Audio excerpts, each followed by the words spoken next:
Dear students, in our today's lecture, we are going to talk about leadership and leadership styles. So, talking about leadership is a process of influence on a group. Leadership is the ability of a manager to induce subordinates to work with confidence and zeal. Peter Drucker considers leadership as a human characteristic which lifts a man's vision to higher heights, raises a man's performance to higher standards, and builds man's personality beyond its normal limitations. So, in the simple terms, we can say leadership is the ability to persuade others to seek defined objectives enthusiastically. It is a human factor that binds a group together and motivates them towards the attainment of a goal. Leadership can be considered as the ability of a superior to influence the behavior of a subordinate or group and persuade them to follow a particular course of action. We can also define that leadership is an art of inspiring subordinates or followers to perform their duties willingly, competently, and enthusiastically. So, in the whole process, leadership, the leaders influences the behavior of the group, and they have a positive impact on their team, that the team starts or the employees starts following them,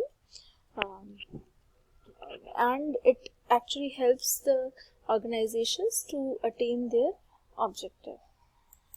So there is certain characteristic or nature of leadership. Leadership implies the existence of followers, because the leadership is, as we discussed, leadership is the ability of a superior to influence the group of a subordinate or group and persuade them to follow a particular course of action. So it implies the existence of followers who follows their leaders. Leadership involves a community of interest between the leader and his followers. Only those people will follow the leaders will only be able to influence those people who have a community interest. It means who share their interest, and then only the leaders can influence the employees, and employees can follow the leaders. Then comes leadership involves an unequal distribution of authority among leader and group member.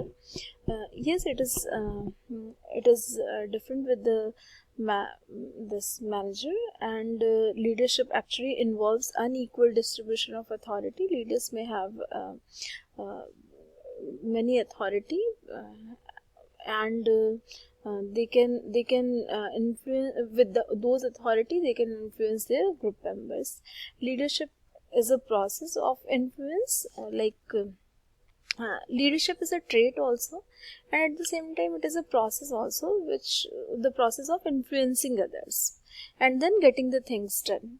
And leadership is the function of stimulation. A leader must be exemplary, and a leader ensures absolute justice. It means the leaders should ensure that there should not be any injustice with their team members, and they should set the examples for their team members so that they can follow the leader.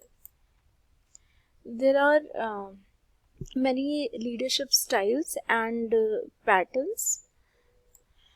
Tannenbaum and Schmidt have described the range of possible leadership behavior available to a manager, and each type of action is related to the degree of authority used by the boss and to the degree of freedom available to his subordinates in reaching those decisions. So this is the range of leadership styles. If we see it one by one, the first one is the manager makes decision and announces it. That means it is an extreme form of autocratic leadership where the decisions are made by the boss, who identifies the problem, considers the alternative solutions, select one of them, and then reports his decision to his subordinates for the implementation. So this is autocratic, means the leader or boss has only taken all the decision and has not involved their team in the process. Then second one comes the manager sells his decision. It is a slightly improved form of leadership where in the manager takes the additional step of persuading the subordinates so that they can accept the decision which has been taken by the manager. Then the third one comes, which is the manager presents his ideas and invites questions. So there is a greater involvement of the employees in this pattern. If we see, the boss arrives at the decision but provides a full opportunity to his subordinates to get fuller explanation of his thinking and intention. It means I have taken certain decision, but I allow my team members to ask the question so that they will be sure that whatever decision has been taken, it is a good and justifiable decision. Then the fourth one comes, the manager presents a tentative decision subject to change. That means herein the decision is tentatively taken by the manager, but he is amenable to change and influence from the employees. So though he has taken the tentative decision, but there is a scope of change, and the decision gets influenced by the employees. Then the fifth one comes, the manager may present the problem, get the suggestions, and then take his own decision. Herein sufficient opportunity is given to the employees to make suggestions that are coolly considered by the manager. So employees have all the chances to come up with their suggestions to a particular problem or decision. Then sixth one is, the manager may define the limits and request the group to make a decision. So under this style, a manager of this style of let the group have the right to make the decisions, and the subordinates are able to take the decision to the limits defined by the manager. It means the manager specify the limits and ask its team to take the decision. And the team gets motivated and they take decisions under the boundaries which has been set by the manager. And the last one is, the manager may permit full involvement of the subordinates in the decision making process. It is often designated as democratic leadership, where the manager permits take full involvement of the subordinates in the decision making process. So if we see use of authority by the manager and area of freedom for the subordinates, in these if we go the downside here, the involvement of or the freedom to the subordinates are more, and managers have so it can be said that under the subordinate-centered style, the area of freedom to the subordinates are more, whereas when we see the boss-centered leadership style, so the use of authority by the managers is more, and on the basis of these two, boss-centered leadership and subordinate-centered style, we have these 7 categories of leadership styles which the managers practice in their organizations. Now moving towards the next slide, now we are going to talk about the Likert management system, which has 4 leadership styles. One is exploitative authoritative style.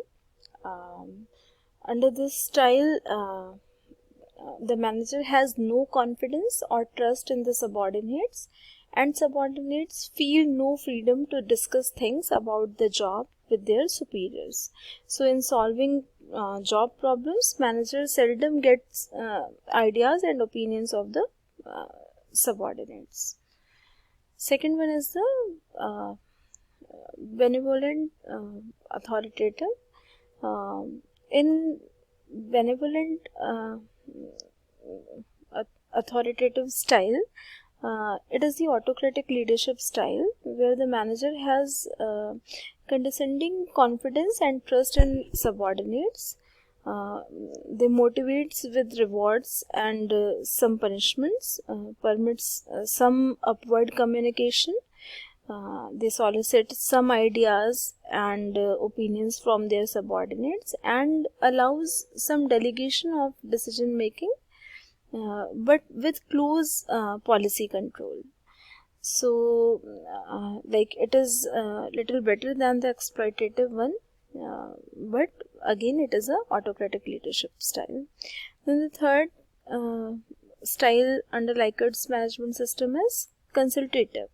So the consultative leadership style indicates that manager has substantial but not complete confidence and trust in their subordinates, but still they wishes to keep control of the decisions. So subordinates feel free to discuss things about the job with their superiors, and the managers gets idea and opinions and tries to make constructive use of those ideas which has been provided by the subordinates.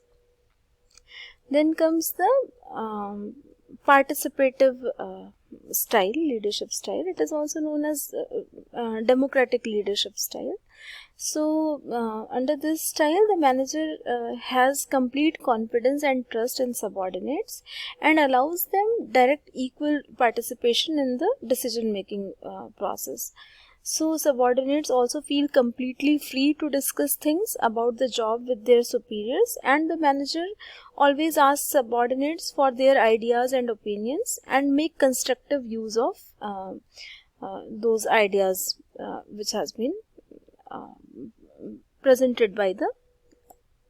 So Likert found style 3 and 4 as highly producing, consultative and participative style as high producing, while style 1 and 2 is low producing, like exploitative and benevolent is low producing.